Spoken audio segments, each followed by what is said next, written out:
Po për shembull për temat e veriut. Unë besoj që bashkia ndërkombëtare ka sulmuar në brez Kosovën, pa drejtësisht. Sa i përket ta zëm masave, apo siç ka qef dikush mi thonë sanksioneve. Opozita i ka taku me dalë me mbrojt Kosovën. Pse pi vendos ato masa? Për shkak se Serb di bojkotun zgjedhjet? Për shkak se nuk arritën që përmes bojkotimit të zgjedhjet i marrin komunat? Për shkak se ligji thotë që nëse i bojkoton ti, ai kandidati tjetër mundet mi fitu edhe me 3%. Nuk ndalohet me ligj më bu kryetar me 3%. Nuk shumë kërkon ligj që dush mi pas 51% për mu bu kryetar.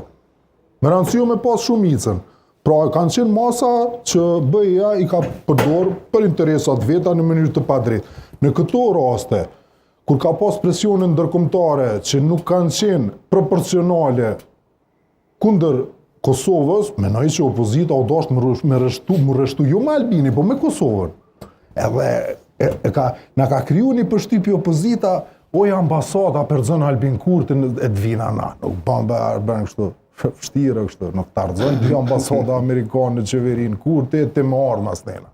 Nuk ka logjik. Dhe e fundit, u përcaktu data në sinkron me presidentën, 28 dhjetor. Kjo është faji i opozitës, pse dul puna, pse se miratun mas pari Albulena Agjiron, sikur të miratojshën Albulena Agjiron, na kishim shku zgjedhje në prill në maj, ose e kish marrë qeverinë opozita.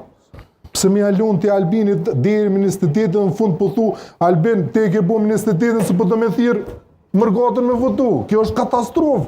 Ti dush me përqafu mërgatën, ti dush me këshirë mi a marrë vota.